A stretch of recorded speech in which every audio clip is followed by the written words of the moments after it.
प्यारे विद्यार्थियों नमस्कार। स्माइल एजुकेशन चैनल पर आप सभी का स्वागत है।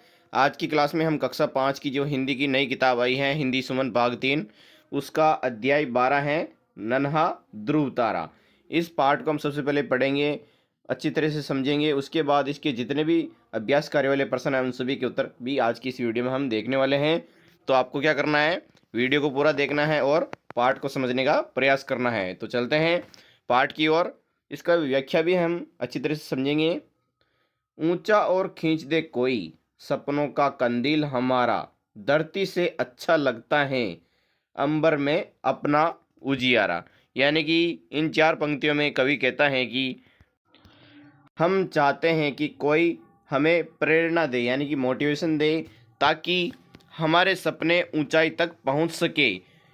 हमें ऐसा लगता है कि हमारी रोशनी, सफलता धरती से भी ज़्यादा आसमान में चमके। तो इसमें कंदील शब्द आया है, वो कंदील शब्द का अर्थ होता है दीपक होता है।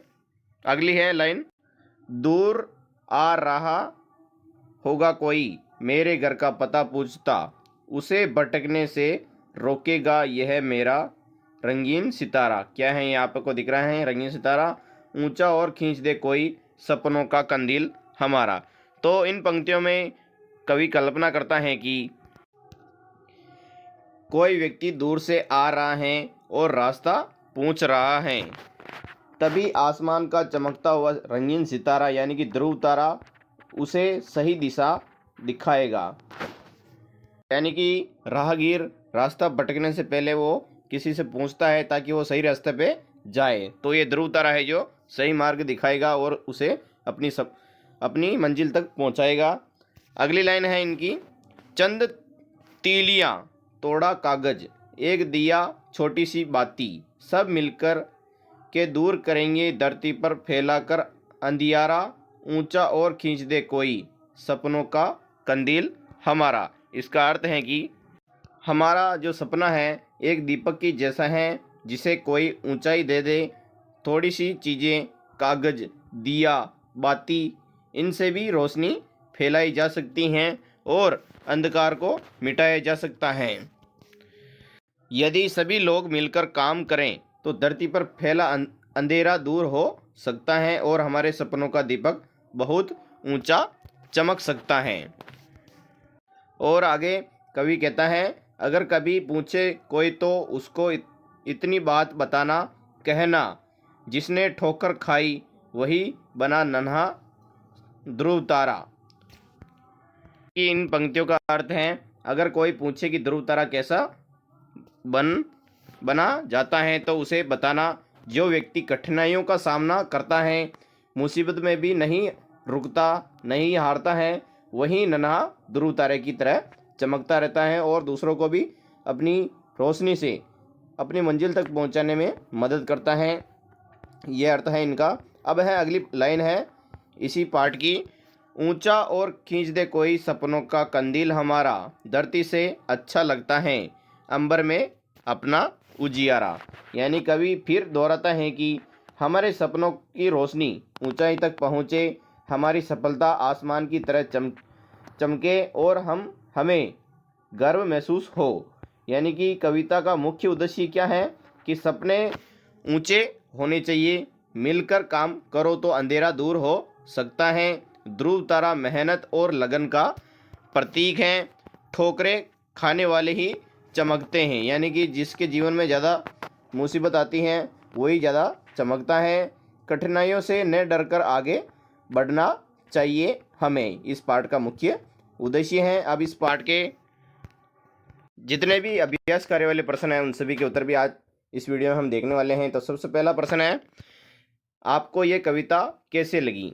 तो उत्तर में आपको लिखना है कि यह कविता बहुत प्रेरणादायक और सुंदर लगी। यह हमें सपने देखने और आगे बढ़ने की सीख देती हैं। दूसरा प्रश्न, सपनों का कंदील किसे कहा गया है? तो उत्तर में लिखना है, सपनों का कंदील ध्रुव तारे को कहा गया है।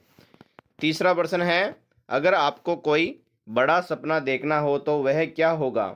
उत्तर में हमें लिखना है, यह उत्तर बच्चा अपने अनुसार लिख सकता है। जैसे कि उदाहरण के रूप में मेरा बड़ा सपना है कि मैं बड़ा होकर देश का नाम रोशन करूं। चौथा प्रश्न, ऊंचा और खींच दे कोई सपनों का कंदील हमारा, इस पंक्ति का अर्थ बताइए। तो इसके उत्तर में लिखना है, इसका अर्थ है कोई ऐसा हो जो हमारे सपनों को ऊंचा उठाए, हमें आगे बढ़ने की प्रेरणा दे और सही रास्ता दिखाए। पांचवा प्रश्न है, अगर आपको धरती से एक वस्तु आकाश में भेजनी हो तो वह क्या होगी और क्यों।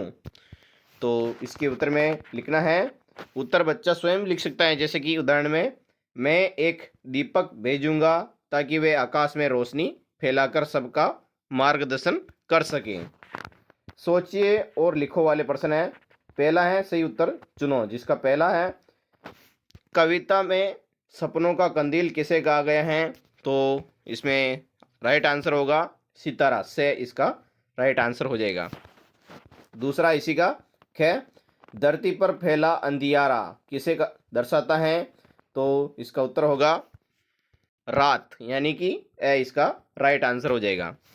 अगला प्रश्न मिलान करो वाला, जिसमें आपको शब्द और मिलान करें। जैसे कि कंदील, कंदील को आपको मिलाना था रास्ता दिखाता से है, और नन्हा ध्रुव तारा, इससे आपको मिलाना है मिलकर अंधेरा दूर करते हैं, और जो चंद तीलियां, इसको आपको मिलाना है उजियारा फैलाता है, जिससे प्रश्न है 3। उससे पहले बता दूं कि जो मिलान करो वाले प्रश्न बताया था, आपको कैसे मिलान करना था, ऐसे ही मिलान करना था। नाना ध्रुव का तारा को उजियारा फैलाता है और चंद तीलिया को मिलकर अंधेरा दूर करती हैं, ऐसे मिलान करना था। प्रश्न 3 है, रिक्त स्थानों की पूर्ति कीजिए। पहला सपनों का, यहाँ पर क्या लिखेंगे, कंदील, जो यहाँ पर लिखा हुआ है कंदील, कंदील हमारा, कि मैंने यहाँ पर लिख रखा है कंदील, आपको वैसे ही रिक्त स्थान में लिख देना है। अगला है चंद तीलियां तोड़ा, यहाँ पर लिखेंगे हम आगे, और रिक्त स्थान में लिखना है कागज सिर्फ और एक दिया छोटी सी बाटी, हो जाएगा वाक्य पूरा। अगला है गे वाला, जिसने ठोकर, ठोकर है जो रिक्त स्थान में लिखना है खाई, वही बना नन्हा ध्रुव तारा। अगली लाइन, धरती से अच्छा लगता है, रिक्त स्थान में आपको अंबर लिखना है, मैं अपना उजियारा हो जाएगा। तो ये प्रश्न कंप्लीट। अब है रचनात्मक प्रश्न। पहला प्रश्न है, जिसने ठोकर खाई वही बना नन्हा ध्रुव तारा का क्या अर्थ है। तो उत्तर में लिखना है, इसका अर्थ है कि जो व्यक्ति कठिनाइयों का सामना करता है और हार नहीं मानता, वही आगे चलकर बड़ा और सफल बनता है, वही लोगों के लिए मार्गदर्शक बनता है।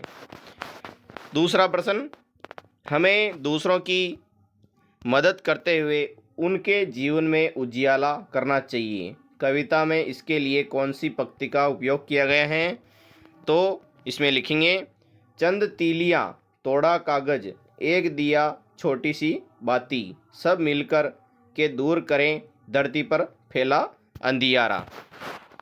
प्रश्न नंबर 3, अपनी कल्पना से इस कविता के भाव जैसी 4 पंक्तियां लिखो। तो बच्चा अपनी पंक्तियों में भी लिख सकता है उदाहरण के रूप में कि छोटी छोटी कोशिश करते रहो, मंजिल अवश्य मिलेगी। दूसरा, अंधेरों से मत डरना, रोशनी पास ही खड़ी मिलेगी।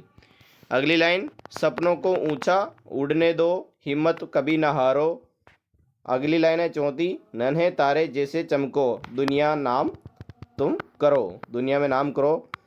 पांचवा प्रश्न है, नीचे कविता की कुछ पंक्तियां दी गई हैं, अपने शब्दों में अर्थ लिखो।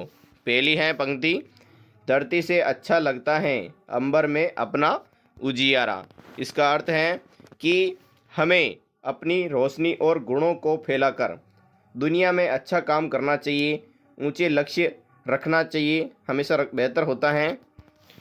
अगली प्रश्न है इसी का, चंद तीलियां तोड़ा कागज, एक दिया छोटी सी बाती। इसका अर्थ है, उत्तर में लिखना है, थोड़ी सी चीज़ें मिलकर भी बड़ा उजाला कर सकती हैं, जैसे मिलजुल कर काम करने से बड़ी बड़ी कठिनाइयाँ दूर हो जाती हैं। अगला इसी का प्रश्न है गे वाला, कहना जिसने ठोकर खाई वही बना नन्हा ध्रुव तारा। उत्तर में लिखना है, जो कठिनाइयों से सीखकर आगे बढ़ता है वहीं सफल और चमकता हुआ सितारा बन जाता है। अब है संवाद बनाओ वाला प्रश्न, जिसमें देर की है लाइन। सोचो कि आप रात के समय खुले आसमान में तारे देख रहे हो। अचानक ध्रुव तारा आपसे बात करने लगता है। वह आपसे क्या कहेगा, आप उसे क्या पूछोगे? इस पर छोटा सा संवाद लिखो। ध्रुव तारा क्या कहेगा? तो उत्तर में आपको लिखना है, ध्रुव तारा, मैं आसमान में हमेशा चमकता रहता हूँ। तुम कौन हो और यहाँ क्या कर रहे हो? अगली लाइन, मैं पृथ्वी से हूँ। मैं रात के तारों को देखने आया हूँ। क्या आप मुझे रास्ता दिखा सकते हैं? ध्रुव तारा कहेगा, हाँ, मैं सबको सही दिशा दिखाता हूँ। क्या तुम्हें भी कोई बड़ा सपना पूरा करना है? फिर वापस में बोलूँगा मैं, हाँ, मैं कभी भी आपकी तरह दूसरों की मदद करना चाहता हूँ। मुझे बताइए मैं कैसे चमक सकता हूँ? ध्रुव तारा बोलेगा, मेहनत, हिम्मत और अच्छे कर्मों से तुम भी एक दिन चमकोगे। मैं बोलूँगा, धन्यवाद ध्रुव तारा, मैं आपकी बात हमेशा याद रखूँगा। अब है कविता पढ़कर 5 प्रश्न बनाइए। क्या, क्यों, कैसे, कहाँ, कब। तो आपको यहाँ पर 5 प्रश्न बनाने हैं। उत्तर में लिखूँगा अभी। क्या लिखना है आपको? पहला लिखेंगे, ध्रुव तारे को सपनों का कंदील क्यों कहा गया है? पहला प्रश्न हो गया। दूसरा, चंद तीलियां और एक दिया क्या करते हैं? दूसरा प्रश्न भी हो गया। तीसरा, नन्हा ध्रुव तारा कैसे बना? ये हो जाएगा। चौथा, कवि को अंबर में अपना उजियारा क्यों अच्छा लगता है? और पांचवा है, ध्रुव तारा कब चमकता रहता है? ये आपको लिख देना है। अब है भाषा की बात, जिसमें संज्ञा और सर्वनाम पहचानिए। जैसे कि पहली लाइन है इसकी, कह कि चंद तीलियां मिलकर अंधेरा दूर करती हैं। इसमें जो संज्ञा है क्या है? तीलियां और अंधेरा। और जो सर्वनाम है इस वाक्य में सर्वनाम बिल्कुल भी नहीं है। अगली लाइन है ख, उसने अपने सपनों का दीपक जलाया। इसमें संज्ञा है सपनों और दीपक, और सर्वनाम है उसने आपका आ रहा है। अगली लाइन ग, जिसमें नन्हा ध्रुव तारा हमेशा चमकता रहता है। इसमें जो संज्ञा है ध्रुव तारा और सर्वनाम है इस वाक्य में सर्वनाम बिल्कुल भी नहीं है। अगली लाइन, मेरा सपना ऊंचे उड़ने का है। तो इसमें संज्ञा क्या है? सपना, और सर्वनाम मेरा, ये जो सर्वनाम हो गया है। अगला प्रश्न, वचन बदलकर लिखिए। यहाँ पर 3 देर के दीपक जल रहा है, इसमें वचन बदलेंगे तो क्या लिखना है आपको? उत्तर में लिखना है, दीपक जल रहे हैं, यानी कि बहुवचन हो जाएगा। दूसरी लाइन, यह सितारा चमक रहा है। इसका हम वचन बदलकर लिखेंगे तो ये सितारे चमक रहे हो जाएंगे। अगली लाइन, तीलियां टूट गई। इसके उत्तर में लिखना है, तीली टूट गई हो जाएगा। प्रश्न नंबर 3, लिंग बदलकर लिखिए। पहली लाइन है, लड़का पढ़ रहा है। तो लिखना है, लड़की पढ़ रही है। अगली लाइन, गायिका गाना गाती हैं। इसका लिंग बदलेंगे तो गायक गाना गाता है। बच्चा खेल रहा है। तो इसमें लिखना है, बच्ची खेल रही हैं। यह भी करो। पहला प्रश्न है इसी का, कविता के आधार पर मनपसंद चित्र बनाइए। तो ये उत्तर बच्चा अपनी कॉपी में चित्र बनाकर पूरा करेगा। आपको करना है, चित्र में ध्रुव तारा, रात का आसमान, बच्चे, उजियाला आदि कोई भी दृश्य बनाया जा सकता है। तो विद्यार्थियों, वीडियो कैसा लगा है? अगर अच्छा लगा है तो लाइक एंड सब्सक्राइब करना ना भूलें। हमारा अगला वीडियो बहुत ही जल्द आने वाला है, उसे को देखना भी ना भूलें। वीडियो को पूरा देखने के लिए आप सभी का बहुत बहुत धन्यवाद।